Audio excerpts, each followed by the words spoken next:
Hello, my name is Cecilia Hoog. Today I'm going to teach you how to make tuna onigiri. This is a Japanese rice bowl filled with tuna. It's very simple and easy, and it's something that your children will love to eat as well as help you to prepare. So let's see what is the ingredients that we're going to use today. First we have our Japanese rice, which I've already cooked. Okay, so it must be hot when you start off. Just freshly bring it out of your rice cooker. We're going to fill it with tuna, gherkins, mayonnaise and chili sauce. I'll start with the rice preparation first. So our rice is nice and hot. I'm starting off with 2 tablespoons of sushi vinegar and just a little bit extra salt. So about a 1/4 teaspoon of salt. So I'm actually just going to dissolve the salt in the sushi vinegar. Alright. So here our mixing technique is quite important.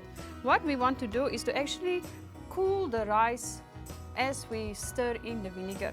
So I'm going to add about half of my vinegar, and then our stirring, we have to try to lift it and get it cool as we stir. So you will see initially it's quite wet, but the vinegar will be absorbed by the rice. Okay, so stir until you see the rice is almost dry, the vinegar has been absorbed. Then we can continue to add the rest of the vinegar. Add that in, and then just repeat the process. There we go. Now I'll put this aside, let it cool down a little bit more. Okay, so the next ingredient that I will make is the filling, which is mainly tuna. Tuna is a very good source of fatty acids, which is essential for brain and eye development. I'm using the healthy choice tuna, which is in water, and drain it off, and you can actually just press down, make sure that it's as dry as possible.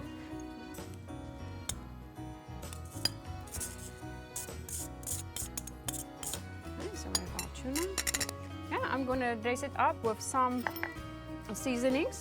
Okay, mayonnaise. You can look for those low-fat mayonnaise. Okay, about 2 teaspoons of the mayonnaise. Yeah, I'm using sweet chili sauce. Right, so I'm going to put about 3 teaspoons of that. Okay, Japanese food typically goes with a little bit of pickle, so I'm going to use gherkins as my choice of pickle. Chop it nice and fine. Nobody likes to bite a big chunk of gherkin.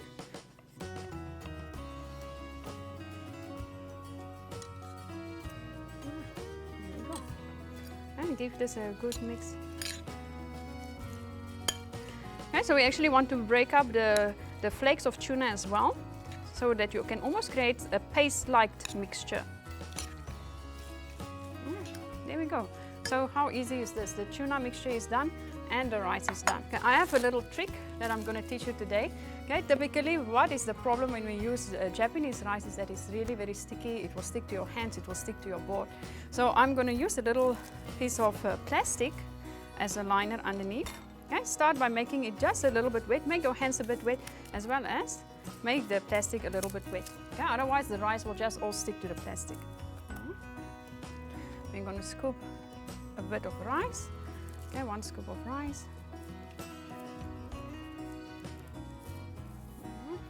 Okay, followed by tuna.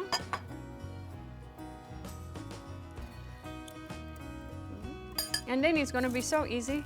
Just lift it up in your hand and press the tuna to the center. Okay, I can actually get a little bit more tuna in there. Okay, so we want to completely enclose the tuna with the rice. Okay, until you reach almost to the end. You can actually just bring the bag all together like a little parcel.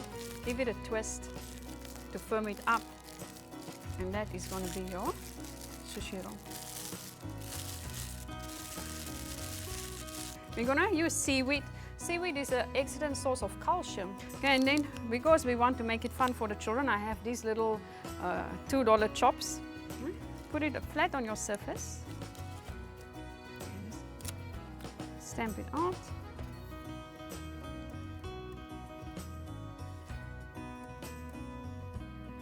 So there you go. Which child won't feel loved if they get this beautiful heart-shaped onigiri, full of goodness, nutrients, with the tuna full of essential fatty acids for brain development. Enjoy.